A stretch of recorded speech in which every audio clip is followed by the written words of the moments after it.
حضور اگلا سوال مکرم عبدالسلام صاحب جو والتھم فارسٹ سے تشریف لائے ہیں ان کا ہے، میں ان سے درخواست کروں گا. والتھم فارسٹ سے والتھم اسٹور، والتھم فارسٹ، یہ دو الگ الگ جگہ ہیں نا؟ جی ایک ہی جگہ کا نام ہے؟ والتھم فارسٹ. والتھم اسٹور بھی میں نے سنا ہوا ہے. جی ایک اس کے اندر ہے. اچھا سمجھ گیا. حضور میرا سوال تو لمبا ہے، ذرا وضاحت طلب ہے، اگر ٹائم کم ہے تو میں نہ کروں وہ سوال. کر کے دیکھیں کچھ پتہ تو چلے. واجیہ جی کے رسول اکرم صلی اللہ علیہ وسلم مبعوث ہوئے، اسلام پھیلایا انہوں نے اور بہت خوبصورت طریقے سے پھیلایا، اور ان کا وہ جو دعویٰ ہے وہ مکہ میں چھپا چھپا رہا. اس دعوے کو تقویت اس وقت ملی جب چھپا رہا، مطلب وہ چھپ کر دعویٰ کرتے تھے یا دبے دبے، بھر وہ دعویٰ برملا نہیں تھا اس وقت. یہ درست کھل کر نہیں، یہ درست نہیں. معاف کرنا، جی قرآن اور تاریخ اسلام اس بات کو جھٹلا رہا ہے. آپ کا دعویٰ بانگ بلند تھا. مکے کا ہر شخص اس کے تک وہ دعویٰ پہنچا ہے. ایک بھی نہیں تھا جس پر وہ دعویٰ کسی معنوں میں منہ بم رہا ہو. اہل مکہ نے جب آپ پہ دروازے بند کر دیے دعویٰ سننے کے بعد، تب آپ باہر کی بستیوں میں نکلے ہیں اور پھر ارد گرد وہی اسی دعوے کو دوسروں تک پہنچانا شروع کیا ہے. یہ بات درست ہے. جی. اب اگلا سوال، اگلا حصہ باقی سوال کا.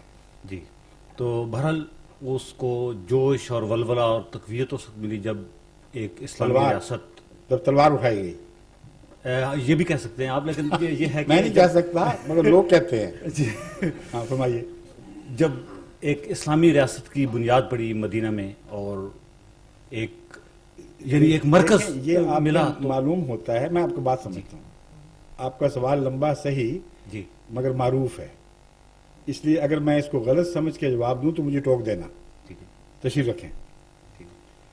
یہ سوال زیادہ تر مودودی کتب کے مطالعہ سے ابھرتا ہے، کیونکہ مودودی صاحب نے لکھا کہ آن حضرت صلی اللہ علیہ وآلہ وسلم نے واضح و نصیحت کے سارے ذرائع استعمال کر لیے، حکمت اور پیار سے سمجھانے کی جتنی تدبیریں تھیں اختیار کی.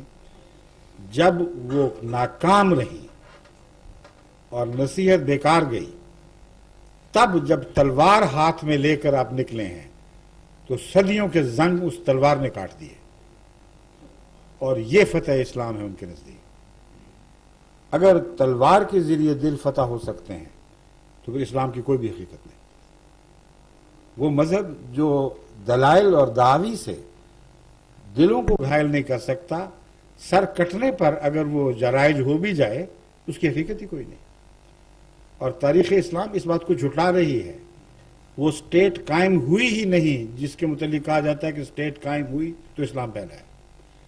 آن حضرت صلی اللہ علیہ وسلم مدینے میں گئے ہیں، مسلسل آپ کے خلاف سازشیں ہو رہی تھیں.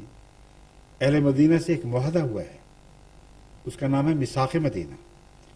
اس میثاق مدینہ کی روح سے آپ نے وہاں زندگی بسر کرنے کے لیے گیو اینڈ ٹیک کے بعد اصولوں کو تسلیم کیا، اور مسلسل اس عرصے میں آپ کے خلاف، آپ کی امہات کے خلاف، آپ کی ازواج مطہرات کے خلاف، مسلمانوں کے خلاف سازشیں جاری رہی ہیں. زہر تک دینے کی کوشش کی جاتی رہی. اور غلبہ کہنا اس کو اس قدر ناجائز بات ہے کہ اس مدینے میں جہاں ابھی بھی آپ کو یہود اور دوسرے عیسائیوں پر عددی غلبہ نصیب نہیں ہوا تھا، وہ اسی طرح بندھے ہوئے قبیلے موجود تھے. اس مدینے پر جنگ احزاب میں سارے عرب قبائل امڑ آئے ہیں.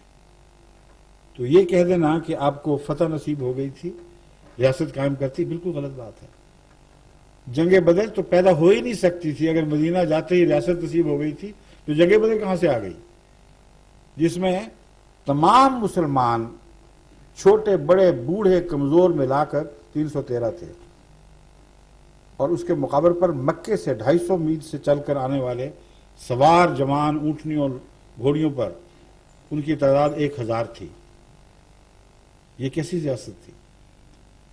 313 نے اپنی کمزوری کے باوجود 1000 کو شکست دی. یہ الہی ریاست تھی، یہ آسمانی مدد تھی. اس کے سوا سب ممکن نہیں تھا کہ واقعہ ہو جاتا. تلوار کا زور نہیں تھا. پھر اگلی جنگ دیکھیں، جنگ احد.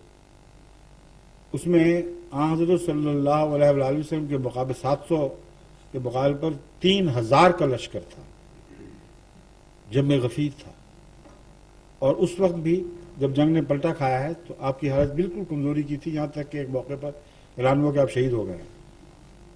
اور مدینے میں قرآن فرماتا ہے خوب منافقوں نے باتیں اڑائیں اور جگہ جگہ چہمگوئیاں ہوئیں، مذاق اڑائے جانے لگے، اور حضرت محمد صلی اللہ علیہ وسلم نے کوئی جوابی کارروائی نہیں کی۔ اس کو تلوار کی ریاست کہا جاتا ہے۔ پھر آگے جب جنگ احزاب ہوئی ہے تو آن حضرت صلی اللہ علیہ وسلم کے تمام حمایتی جو آپ کے ساتھ تھے، ٹوٹل تعداد 3000 سے زیادہ بتائی نہیں جاتی، اور سارے عرب قبائل نے آپ کو گھیر لیا تھا۔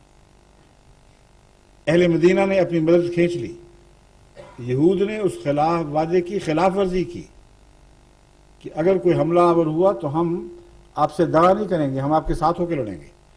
ساتھ لڑنا تو درکنار، ان سے سازشیں کیں اور پیٹھ میں چھرا گھونٹنے کی کوشش کی، تب وہ واقعات میں نما ہوئے ہیں جو بنو قریظہ وغیرہ کو سزائیں ملی ہیں۔ تو اس کو کون اسلامی ریاست کہتا ہے؟ آن حضرت صلی اللہ علیہ وآلہ وسلم فتح مکہ تک کسی ریاست کے سربراہ تھے نہ، آپ کو اس میں کوئی دلچسپی تھی، اور فتح مکہ تلوار سے نہیں ہوئی۔ کون سی تلوار تھی جس نے فتح مکہ کیا؟ حکم تھا کہ تلوار چلائی نہ جائے، اور خدا کا وعدہ ہے اور ضرور میں فتح کروں گا۔ حیرت انگیز ہے کہ وہ مسلمان جن کی تعداد صرف 3 سال پہلے تک کلہم 3000 سے زیادہ نہیں بنتی تھی، 10,000 کا لشکر بن کر مکے پر واضح ہوئے، اور اہل مکہ پھر بھی اکثریت میں تھے۔ لیکن جیسا کہ خدا کے رسول نے پیشگوئی فرمائی تھی، لڑائی کے ذریعے نہیں، اللہ تعالیٰ کے روب کے ذریعے میں فاتح ہوں گا۔ چنانچہ تلواریں نہیں چلیں سوائے ایک آدھ کے جو استثنائی واقعات ہوئے ہیں، اور فتح مکہ ہو گئی۔ فتح مکہ کے بعد کسی کو مجبور نہیں کیا کہ دین بدلو ورنہ تمہیں قتل کریں گے، ایک بھی واقعہ نہیں۔ اس لیے یہ جو تصور ہے آپ کے ذہن میں بعض آج کل کے علماء نے غلط ٹھونسا ہوا ہے، جو اسلام کی شان کے منافی ہے، اس کی تائید میں نہیں۔ اسلام اس طرح پیش کریں تو دنیا کو مغلوب کرے گا، کیونکہ اس کے ساتھ اس کے نشانات کی طاقت ہے، اس کے دلائل کی طاقت ہے، اور اسی پیغام کی قدر کی جاتی ہے جو اپنے دلائل کے زور سے، نہ کہ تلوار کے زور سے دنیا پر فتح حاصل کر لے۔ اگر تلوار کی فتح کے کوئی معنی ہیں تو پھر کمیونزم کو اسلام سے بھی بڑی برتری حاصل ہوگی۔ اس نے تلوار کے زور سے اس سے زیادہ لوگوں کو سرنگوں کر دیا جن کو اسلام نے کبھی بھی کیا تھا۔ پھر عیسائیت کا غلبہ مانے، اس غلبے کی حقیقت ہی کوئی نہیں۔ جو تلوار اور طاقت کے بل بوتے پر ہو، غلبہ وہ جو دلوں کا غلبہ ہو، اور حضرت محمد رسول اللہ صلی اللہ علیہ وسلم کا غلبہ قرآن کا غلبہ اور دلوں کا غلبہ تھا۔ یہ ہمارا ایمان ہے۔ ٹھیک ہے، ایک سوال حل ایک ابھی کچھ تھوڑی سی پیاس باقی، آئیے۔ حضور اصل میں میرا سوال لمبا تھا، درمیان میں میرا مقصد یہ نہیں تھا کہ تلوار، میں یہ نہیں ثابت کرنا چاہتا۔ حکومت میں نے ثابت کر دیا، حکومت یا نفاذ اسلام، وہ رسول اکرم صلی اللہ علیہ وسلم کے نفاذ اسلام بھی نہیں ہوا، میں یہی تو بتا رہا ہوں آپ کو، جواب دے چکا ہوں۔ آن حضرت صلی اللہ علیہ وآلہ وسلم نے بزور شمشیر کبھی نفاذ اسلام نہیں فرمایا، بزور شمشیر نہیں، جیسی بھی زور حکومت کبھی نفاذ اسلام نہیں فرمایا۔ اسلام ان لوگوں پر نافذ ہوا ہے جو دل سے قبول کر گئے تھے، اور جو نہیں قبول کر گئے تھے ان پر ریاست اسلام اس لیے نافذ نہیں کر سکتی تھی کہ قرآن کریم فرماتا ہے صبح آتے تھے، مانتے تھے، شام کو مرتد ہو کے نکل جاتے تھے، فرماتا ہے کہ نہیں؟ تو اگر مرتد کی سزا قتل سے ڈرے ہوئے تھے وہ لوگ، تو قرآن یہ کیا کہہ رہا ہے؟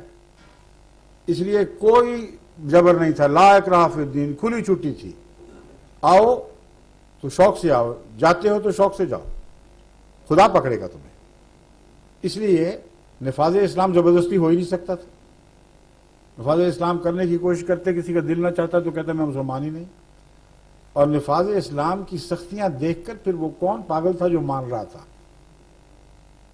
کیونکہ نفاذ اسلام میں جو سختی ہے وہ جب تک دل نہ مانے وہ انسان قبول کر ہی نہیں سکتا۔